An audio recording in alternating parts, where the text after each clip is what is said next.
To stop being a purely biological species and become a fusion of flesh, silicon, and artificial intelligence. This idea has always belonged to science fiction novels and the boldest predictions of those futurists. But today it has become an engineering project that is already underway. Transhumanism has ceased to be a distant philosophy and has become one of the biggest technological gambles of the 21st century.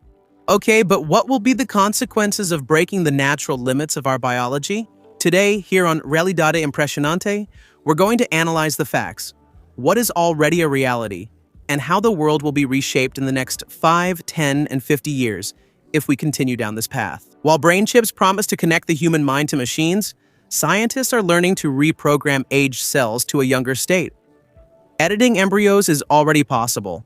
Manufacturing DNA with electricity and turning bionic prosthetics into increasingly sophisticated extensions of the human body, all of this is already being done, my friends. Yeah, it seems that the next stage of human evolution might not take thousands of years.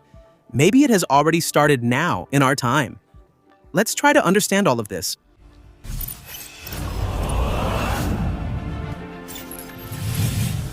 Hello everyone, I'm Carlos Salvez and you're watching Realidade Impressionante. The foundation, the basis of transhumanism, is already operating around us, my friends. What used to be laboratory experiments has already turned into medical technology on the market. Currently, we already have brain-computer interfaces that allow paralyzed patients to control computers and robots using only their thoughts. There are also bionic prosthetics with activated tactile sensors, through muscle impulses and initial gene editing therapies using CRISPR, which repair hereditary mutations directly in the DNA of living patients. As mentioned, what was once restricted to laboratories is now starting to enter hospitals and specialized clinics.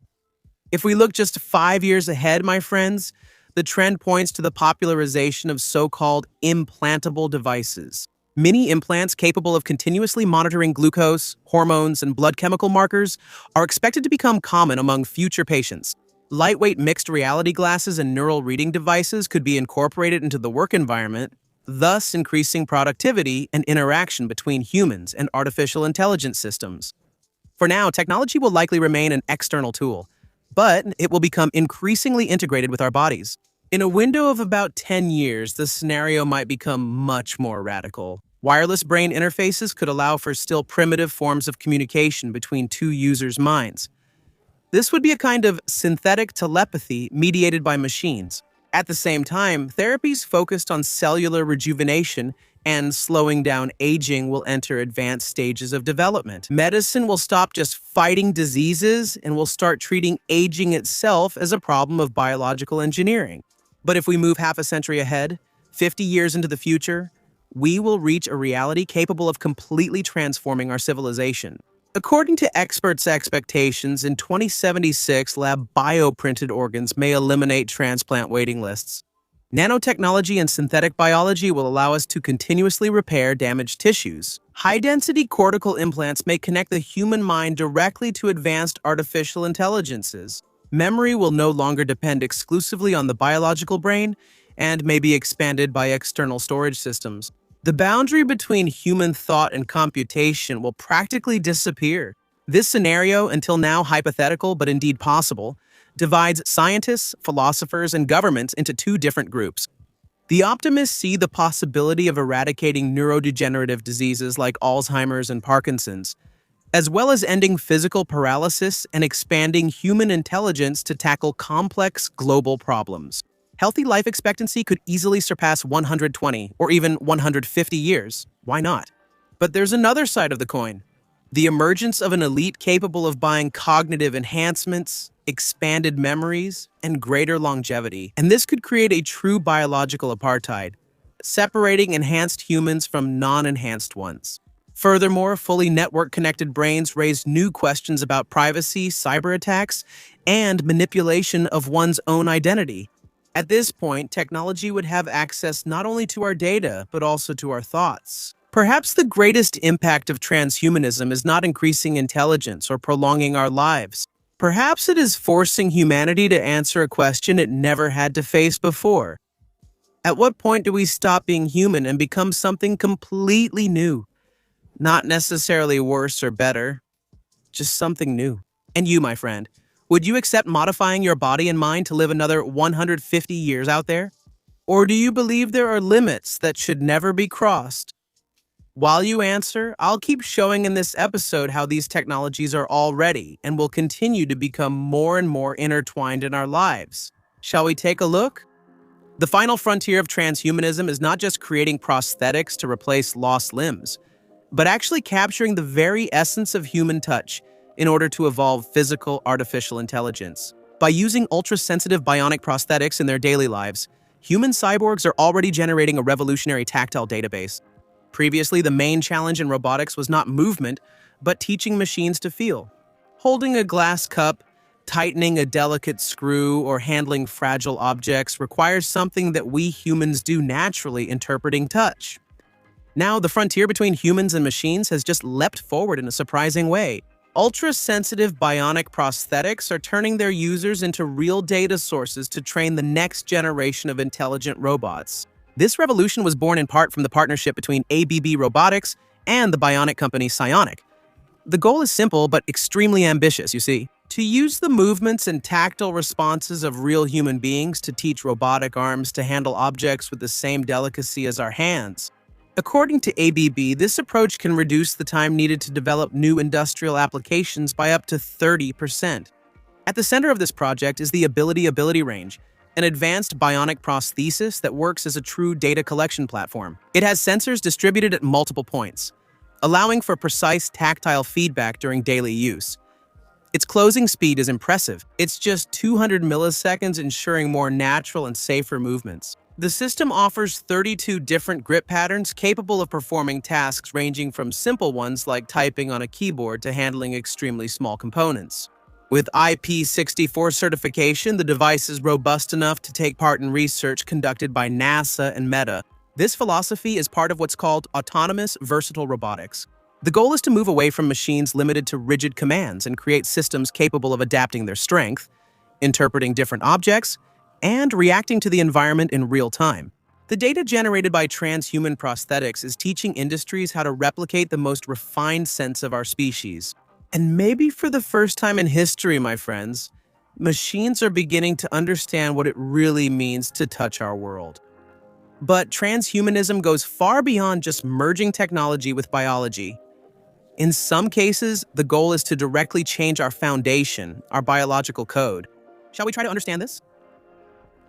Changing the genetic code of a human embryo, not to cure a deadly hereditary disease, but to prove that science has learned to rewrite DNA without causing irreversible damage. The most dangerous debate in modern biotechnology has just been reignited. In June 2026, scientists at Columbia University conducted experiments using an advanced base editing technique on human zygotes, thus reigniting the old fear that humanity may be definitively entering the era of designer babies. Genetic editing in human embryos has had a dark shadow hanging over it since 2018. In that year, the Chinese scientist He Jiankui shocked the scientific community by announcing the birth of the first genetically modified children. Using the CRISPR tool, he altered genes linked to HIV resistance, provoking a worldwide reaction and being accused of crossing a line that humanity was not yet ready to cross. The main problem with that technique was the need to cut both strands of DNA, a powerful but potentially dangerous process that could cause unwanted mutations and permanent damage to the genome. It was precisely to overcome these limitations that the team led by geneticist Jeter Engel bet on a different approach, the so-called base editing. Instead of breaking both strands of the molecule, the technique alters only one of them, swapping individual letters of the genetic code with extremely high precision. To validate this tool, the researchers chose genes related to cholesterol metabolism and hemoglobin production. It was not about developing a medical therapy, but the idea was to test and prove the capability of the technology in human embryos, using regions of the genome that are already deeply understood by science. But the results revealed a reality much more complex than the researchers expected. Many embryos showed the so-called mosaic effect. Instead of all the cells carrying the same genetic modification, different parts of the embryo ended up having different codes. In practical terms, it would be like reconstructing an organism made up of different cell populations, creating completely unpredictable biological sequences. Bioethics specialists, such as Anna Utz from Wakefield University Forest, warn that if these embryos were implanted and carried to term, serious health problems could arise, which might only manifest years later. And the controversy intensified even more because of the study's funding. Part of the funding came from Nucleus Genomics, a private company connected to the genetic analysis market for in vitro fertilization. This reignited fears that genetic engineering could stop being just an exclusively medical tool and become a commercial service aimed at selecting and enhancing human traits. This is exactly when the scientific community's greatest concern arises. Pioneering researchers like Alex Comer state that this kind of experiment breaks the old informal pact that exists among geneticists. However, the most forceful criticism came from Fjord Ornov from the University of California at Berkeley, who stated that works like this could serve as a real manual for future human enhancement programs. If this technology becomes safe and efficient, the line that separates curing diseases from choosing physical traits, intelligence, or even cognitive performance may disappear. And not just by changing our DNA. Scientists are also already able in a certain way to reverse aging. Pay attention to this explanation and you'll see what I mean. The most anticipated and controversial moment in the biology of longevity has just left the laboratories and entered the bodies of human patients. Real patients, my friends. For the first time in the history of medicine, a human being has received an experimental gene therapy designed to make the aged cells of the eye return to a younger state. At this point, let's analyze the molecular engineering behind the ER100 compound and the studies that divide the scientific community between the promise of a miracle and the fear of triggering something much more dangerous. The therapy was developed by the biotechnology company called Life Biosciences and targets the retinal ganglion cells, which are responsible for transmitting visual information from the eyes to the brain. These cells have virtually no natural ability to regenerate. When they are destroyed by diseases such as glaucoma, the loss of vision is usually permanent. ER100 aims to change this reality through a single injection that is capable of delivering genetic instructions directly to the affected cells. The theory behind the treatment was strongly influenced by studies from geneticists such as David Sinclair from Harvard University.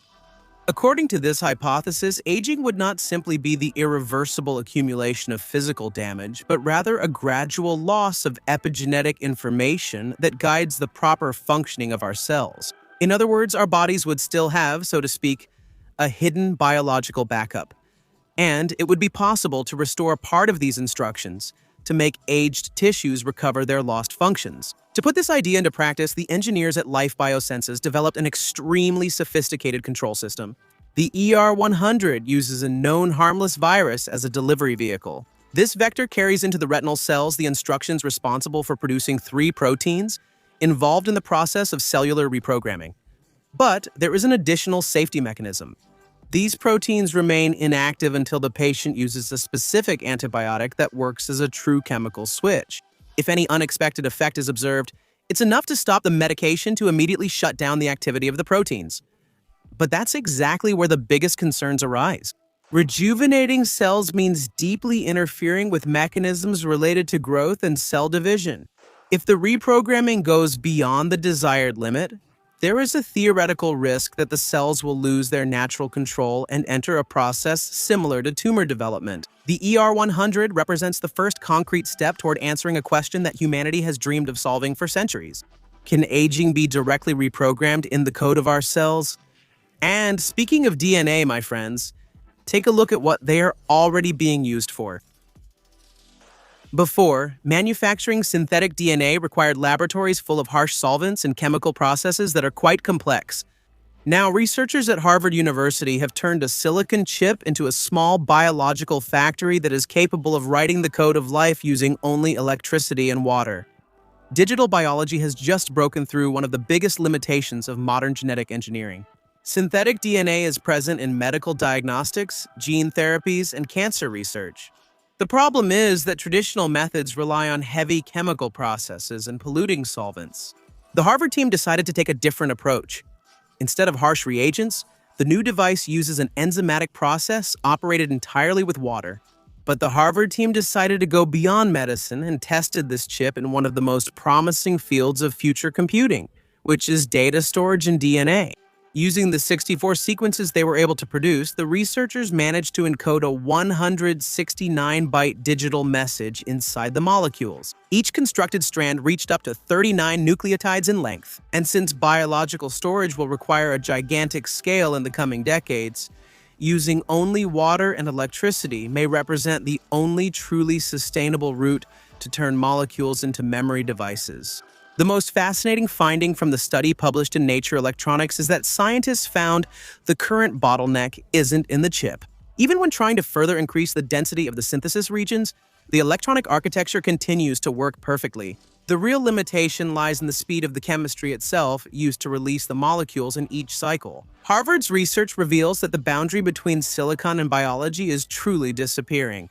And maybe in the not-so-distant future, the same chips that today store photographs, videos, and documents will be able to manufacture, program, and preserve the very codes of life. We can't discuss transhumanism, my friends, without mentioning what we're about to see. Before, human soldiers had to expose their own bodies in order to see beyond the next hill. Today, small machines are already taking on these risks. In a demonstration presented at the Eurostat Defense Fair in Paris, Teledyne FLIR Defense unveiled the Black Hawk Recon, a system capable of launching swarms of reconnaissance drones. And each of those drones weighs less than 450 grams and can stay in the air for between 50 and 60 minutes. Its maximum speed reaches 25 meters per second, allowing troops to quickly expand their visual range. Equipped with thermal cameras and high-resolution optical sensors, they can locate targets even in complete darkness. The modular architecture was also designed for future upgrades, allowing the integration of chemical, biological, radiological sensors, and even active combat systems. Although commercial deliveries of Black Recon are scheduled for 2027, the next major frontier of this ecosystem crosses paths with futuristic transhumanism. Military engineers and neuroscientists are already designing the integration of these autonomous fleets with brain-computer interfaces.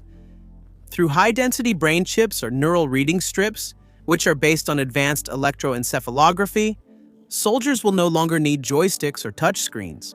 The swarm of microdrones will respond directly to the operator's thoughts and intended focus, turning these machines into bionic extensions and areas of the human mind itself. BlackBerryCon demonstrates that in the future, we will have a combination of autonomy, artificial intelligence, and human beings. While this isn't happening yet, my friends, at least not on a large scale, of course, we have this kind of advancement here that's already arriving in our homes. Let's check it out. It's interesting, you see. The future of robotics that many people imagined seemed to have only one form: humanoid machines trying to imitate our bodies. But while we're still waiting for technology to win the android race, a startup backed by some of the biggest investors in Silicon Valley decided to take a slightly different path. Eno is a general-purpose robot that is designed not to look human, but rather to manage entire workflows in factories, hospitals, laboratories, and also in homes. Its structure consists of a mobile base on wheels and a central tower that can change its height in real time. The robot can expand to reach high countertops or retract to navigate in tight spaces. It is equipped with robotic hands compatible with existing tools and can also display an optional screen that shows its reasoning process and intentions, making interaction with people much more transparent. But the real brain of the system is the Gene Foundation model. Instead of treating hardware and software as separate elements, the company creates an integrated platform where artificial intelligence acts as a physical agent. Eno not only runs pre-programmed routines, he interprets abstract goals, reorganizes priorities, and adapts his actions when the environment changes. This flexibility allows the robot to go beyond isolated tasks. The first deployments are focused on the manufacturing, logistics, and laboratory sectors, with expansion planned for hotels, hospitals, and finally, our homes in the coming years. Yes, my friends, maybe in 50 or 100 years, humans and machines will be practically indistinguishable from each other. Or maybe not, because we might decide to set limits and preserve exactly what makes us human. The truth is, nobody knows exactly what that future will be like. What we can do is imagine the likely futures. Based on what? On the technological advances we're seeing now. And that's exactly what we do here on Realidad Impresionante. And I want to know your opinion, okay? How far should humanity go using technology? How far should we go? If you like this episode, leave your comment, your like, and check your subscription, okay? The platform sometimes deletes your subscription. Take a look. It doesn't cost anything, all right? Click there. One of the two suggestions is on your screen, and I'll see you in the next one. In just a bit, just click, and I'll see you there, okay? Thanks and bye-bye. See you in a bit.